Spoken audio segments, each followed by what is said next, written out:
Nikah dengan cara kafir di dalam gereja tetap sah menurut agama Islam.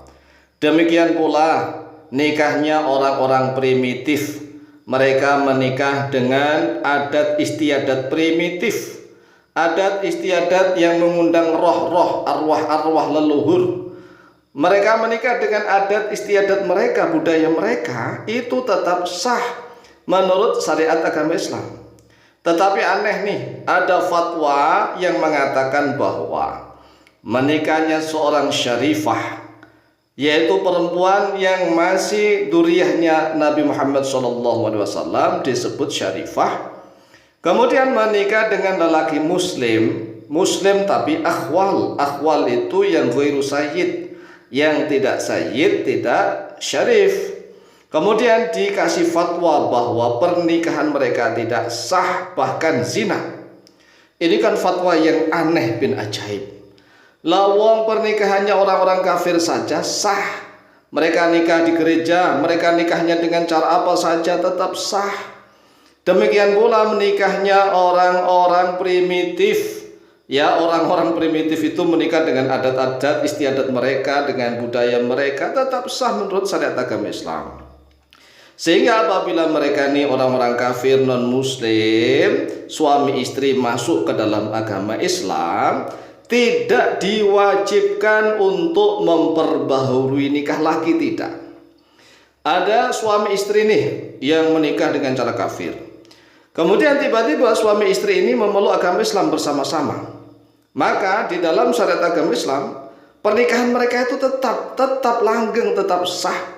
Enggak harus tajdidun nikah, tidak harus memperbaharui nikah setelah masuk agama Islam. Demikian pula orang-orang primitif yang beragama animisme dinamisme. Mereka menyembah roh-roh, arwah-arwah, jin-jin gentayangan misalnya. Kemudian mereka sudah menikah nih, suami istri. Dan suami istri ini memeluk agama Islam, kedua-duanya tetap pernikahan mereka sah. Tidak wajib memperbaharui nikah lagi setelah mereka berdua masuk agama Islam. Tetapi sangat aneh bin ajaib, ada seorang muslimah, wanita muslimah yang dia adalah duriyah Nabi Muhammad SAW, yang disebut syarifah. Gara-gara menikah dengan lelaki muslim nih, tapi akhwal. Akhwal itu ghairu sayyid, ghairu syarif, ghairu sayyid, ghairu syarif. Yang tidak sayyid, tidak syarif. Kemudian dihukumi nikahnya tidak sah, bahkan zina. Naudzubillah tsumma naudzubillah. Ini sebenarnya fatwanya fatwa model apa begitu ya?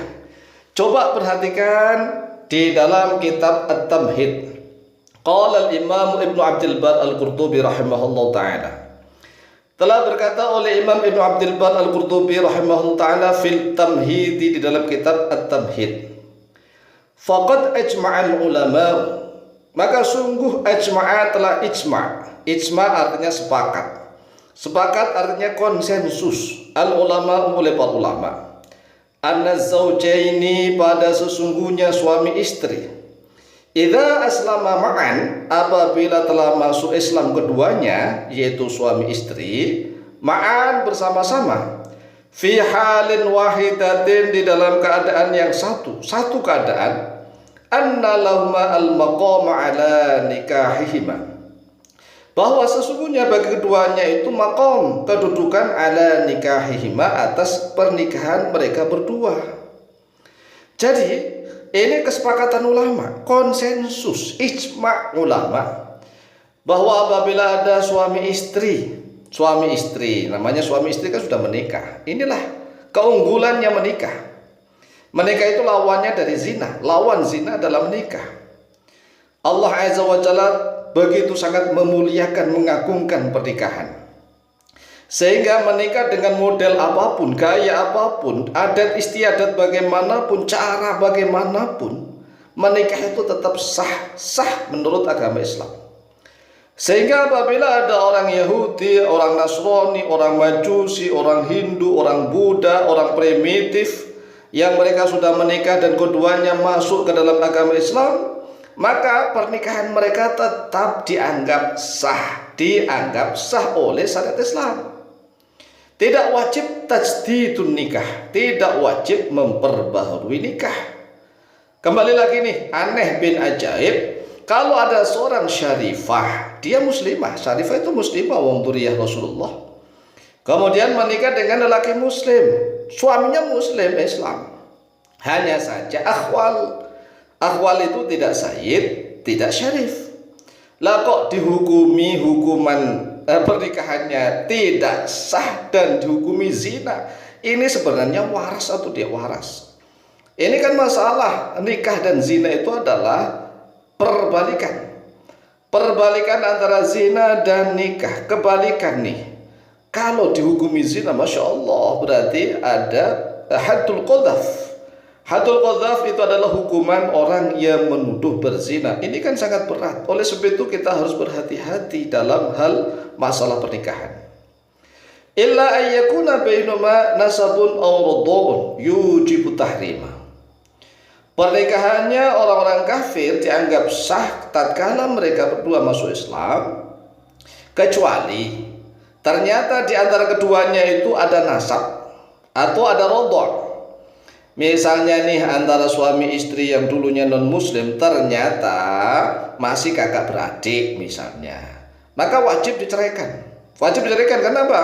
Karena tidak sah kakak beradik kok menikah. Lah kalau sepupu itu sah menikah antar sepupu ya dalam agama Islam.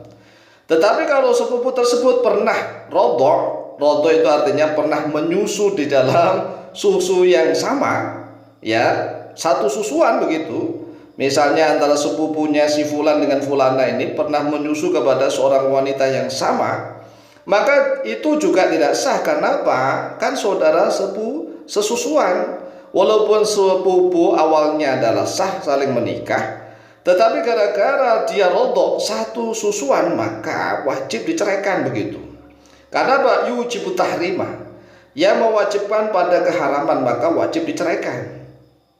Wa anna kullaman kana lahu al-aqdu 'alaiha fi syirki kana lahu al-maqamu ma'aha idza aslama ma'an. Jadi setiap laki-laki, siapapun laki-laki yang telah akad nikah kepada seorang perempuan di dalam waktu kesyirikan, maka dia tetap, kedudukan nikahnya itu tetap apabila keduanya masuk Islam bersama-sama. Lianna amata ashabi Rasulullah sallallahu alaihi wasallam kanu kuffaran fa aslamu ba'da tazwiji wa aqarru 'ala nikahi al-awwal. Alasannya nih, karena umumnya para sahabat Rasulullah sallallahu alaihi wasallam mereka itu dalam keadaan kafir. Kemudian mereka, para sahabat Nabi itu masuk ke dalam Islam setelah menikah. Wa qarru 'ala nikahi, dan menetapkan oleh mereka 'ala nikahi atas pernikahan mereka al-awwali yang pertama. Walam yu'tabar fi asli nikahihim, dan tidak diitibarkan di dalam asal pernikahan mereka syurutul islami, terhadap syarat masuk Islam, tidak.